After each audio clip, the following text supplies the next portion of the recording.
Hey guys, it's been a while since I put together a strategy video, so I thought I would put one together for Phoenix Aftermath Gauntlet. The comp that you see on the screen now was my push comp, and I think this was around level 160. But I will be concentrating more on what I'm going to call my minimalist comp, because this video is going to take the perspective of trying to look at the minimum or what I consider minimum recommendations for running this comp. Now, number one, I think you need to be at the very least level 150 with your team before you run this, and also you need to at least have the AES hexagons filled out to some extent. In particular, I suggest that you have the heal from EX damage from the vitality section. At the bare minimum, you need to have that. So first of all, let's look at the roles that I think that you need on your team. Now, one character can fill multiple roles, but I think that you need all these things. Number one, you need someone who can break orbs. So Scarlet Witch can do that with 1 cast of Hex Bolts. Ghost Rider can do that with 2 cast of Infernal Rage. And then Hawkeye can do that with 1 well-placed scatter shot that surrounds the orb, and then 1 self-synergizing cast of shock value. Next, you're going to need someone on your team who can break the boss's stagger bar. So at least 1 character with a grade A stagger. Next, I'm going to say it's good to have at least 1 ranged character on your team.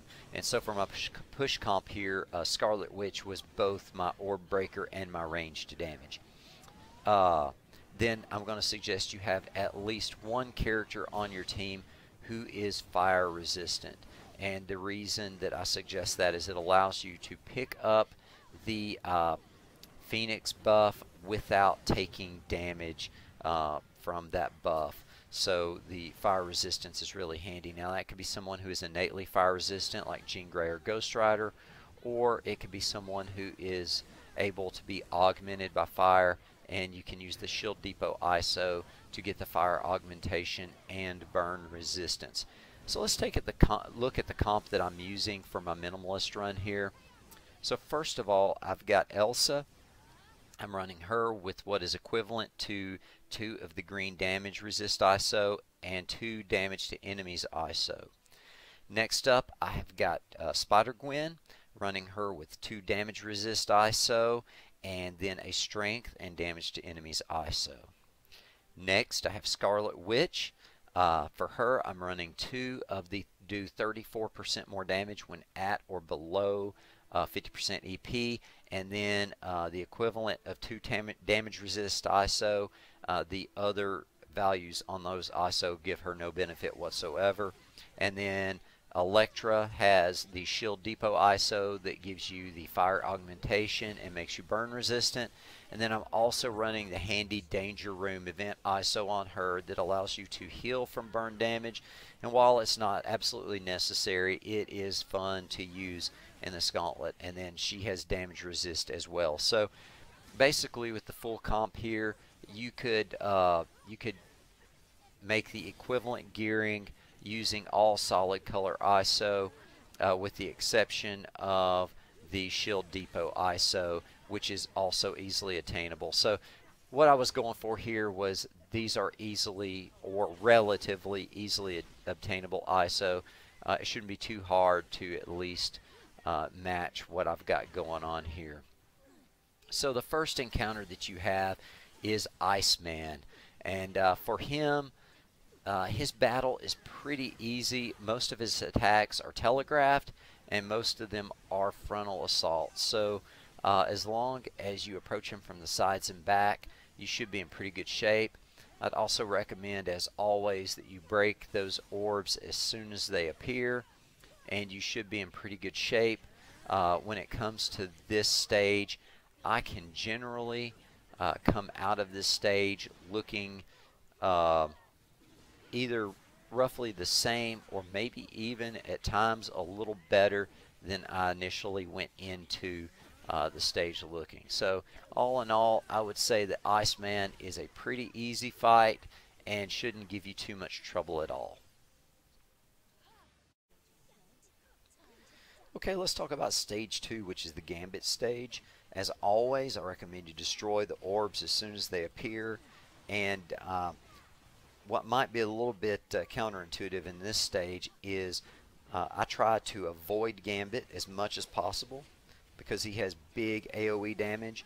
Try to avoid him, kill all the hand soldiers at least until you're down to 1 or 2. Once you have most or all of the hand soldiers dead, and I do not hesitate to use EX attack to get rid of those guys, but as soon as you have them dead, then I generally try to take Gambit out with a ranged character because Gambit's attacks hit very hard. He has a big AoE burst that he does where he slams his staff in the ground, and it will literally take half of your health bar if you're running about 30% damage reduction. So 2 of those can pretty much just wipe you out. So I take him from range and generally don't take any damage doing so. Scarlet Witch is handy for that. Elsa, Hawkeye, you know, your general ranged characters can get him without much trouble. But if you try to get in there with a melee character, you've got to be really careful and get in and out between his attacks. And he pulls them off pretty closely together sometimes, so it's tricky.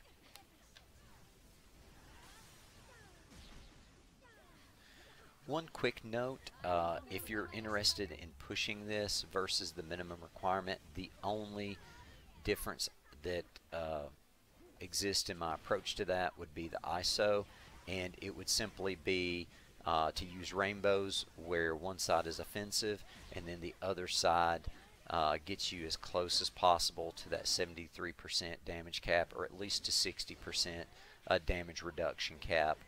So that is usually the 15% damage resist, and also the take 20% less damage but do 10% less damage. So I make use of those Rainbow ISO with those qualities and get as close to that damage resistance cap as I can get for pushing.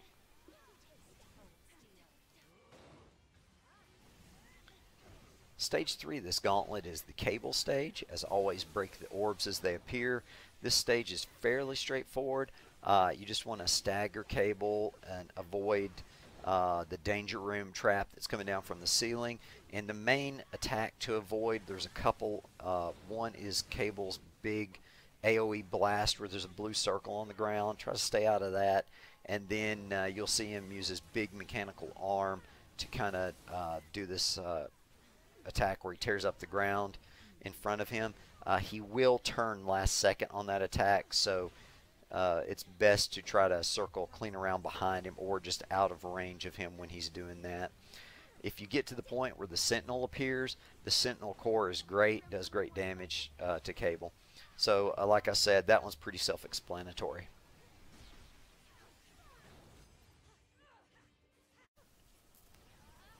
Alright, stage 4 of this is the Phoenix stage, the regular Phoenix. So as always, break the orbs as they appear. I know I've said that a lot, but it's tempting to try to keep fighting with the orbs in the stage. Well, not so much most of these because I think this stage has shield orbs, but my experience has told me it's best to go ahead and get rid of the things as soon as they show up. So I find that it's best to attack Phoenix from range. She does a lot of AoE close-up stuff. You can avoid it, but I like to attack her from range, and I like to always move around her. If she is facing me, I move. And generally I can get through that stage taking very little damage as long as I'm attacking her from an angle or from the side, and move as soon as she starts facing me. Every once in a while she'll get a dash, surprise me, but usually have pretty good success using a ranged character against Phoenix. Stage 5 is the Thanos stage. There are a few things I want to bring up on this stage. Number one is this is the stage where I really feel you get a benefit from having a fire resistant hero, because the Phoenix buff does a lot of good for you here, and also I like that red heal from fire damage dealt that you pick up in Danger Room. I like to have that ISO as well here. Having that combination allows you to, once you get a couple of Phoenix buffs, basically use that fire resistant character and alternate your skills with your basic attacks, and you can kill all the trash with that character, and generally keep your crew pretty healthy, and maybe even use some EXs to heal during the first 75-80 enemies of the stage. That generally gives you enough time to charge your EXs back up. Once Thanos appears, I just stagger him. I try to have an EX ready for the whole team. Once it's staggered, get in there, use the whole team EX on him, and then generally one more stagger and just a little bit of damage will take him out. And not a terribly hard stage, but like I said, I do find that having that fire resistant character who can pick up those buffs makes a big difference there. Stage 6 is the Thor stage. As always, break the orbs as they appear. The other piece of advice I've got is don't stand in front of Thor. If he's shooting lightning from his hammer and you're not the focus of that lightning, then that's a great time to get in there and either stagger him or just DPS him from the sides or back. He does have one area skill that's very hard to avoid. It's his little AoE circle of lightning that he does around his body. Unless you attack from range, he's probably going to hit you with that, at least some. Now, the one thing to watch out for that is avoidable, if you see a vertical lightning bolt from his hammer, and then he's going to jump up and slam into the ground, what's about to happen is you're going to have lightning raining down, and it's indicated by little blue circles on the ground. So as soon as you see that vertical lightning, I start running, and I don't stop until after that attack is over, and then I go back in and focus Thor down again. But I just try to avoid that when it hits quite hard, and it is pretty easily avoidable if you're looking for it. Otherwise, you can use your fire resistant character to pick up a Phoenix buff in this stage, and it does help out somewhat, but you're only going to get one or two of those, and otherwise I just stagger him and DPS him, take him out. Okay, stage 7 of this gauntlet is Doctor Strange stage. This stage is a little bit different. It's an EX stage, which I know people don't like those, but this one is actually pretty welcome in my mind. There's two different ways you can approach this stage, depending on what your situation is. If you are good on health but low on EP, I would use my EX attack to stagger Strange and then basic him to refill my EP while he's staggered, and then repeat that process. If you're low on health but your EP is in good shape, or if you're low on everything, I would consider health the priority. What I would do in that case is stagger Strange. Once he's staggered, then use your EX attacks. That's going to give you the best health return if you EX him while he's staggered. So I can generally come out of that stage in better shape than I went into it. Stage 8 of this gauntlet is the Daredevil stage, and he does have some trash enemies with him. Be aware that this is one of the stages where you have to kill the enemies to put time on the clock. So yes, you want to kill Daredevil, but you also want to kill as many other enemies close to him as possible. I do try to keep Daredevil the focus of my attacks. The other enemies will generally come on over and join you. And if you've got somebody that does good AoE damage, if you got a good AoE synergy attack, this is the place to use it. I don't really try to preserve my EP or anything like that, or really take care of my health in this stage. I just kind of go for it. My experience is that the faster you can put the damage out, the better off you are. I have had the clock to catch me in this stage a couple times when I'm using lower damage comps with less AoE. So just be aware the clock is there and it can catch you. And I will absolutely use EX every time that it's available in this stage. Stage 9 of this gauntlet is the Captain America stage, and if it were not for this stage, I could quite possibly push this thing pretty much infinitely. I have not found a good way to handle Captain America. So be prepared to die on this stage, or to lose a life is what I'm saying.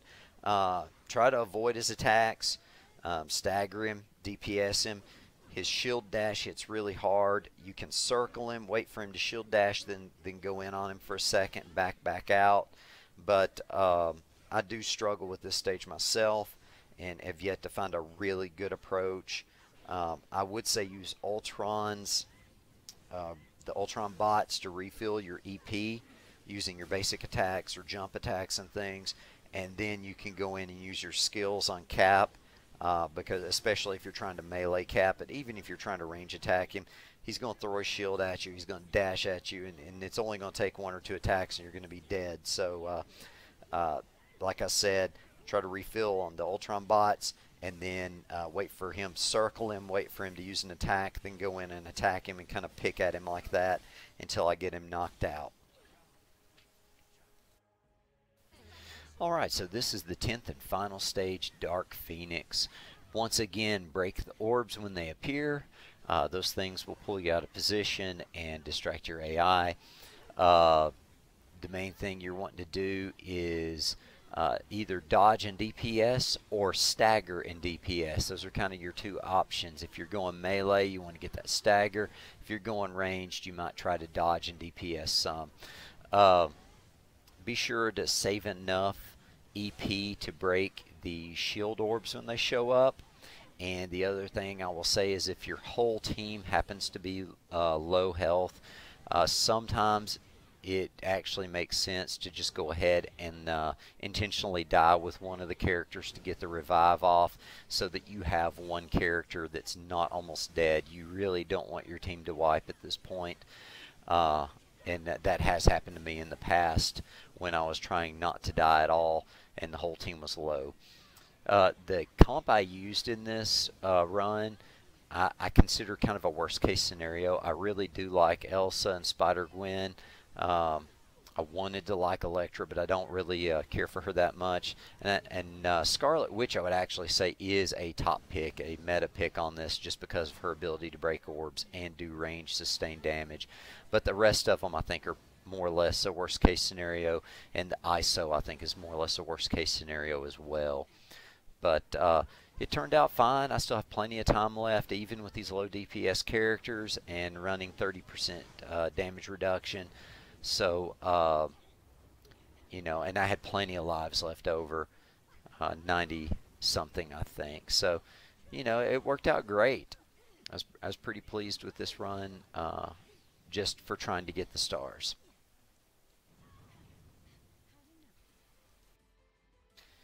Alright, there's the results. 93 lives remaining, 27 stage win streak with the minimal team that I put together there, and they were perfectly capable of getting through that even without any kind of fancy gearing or anything.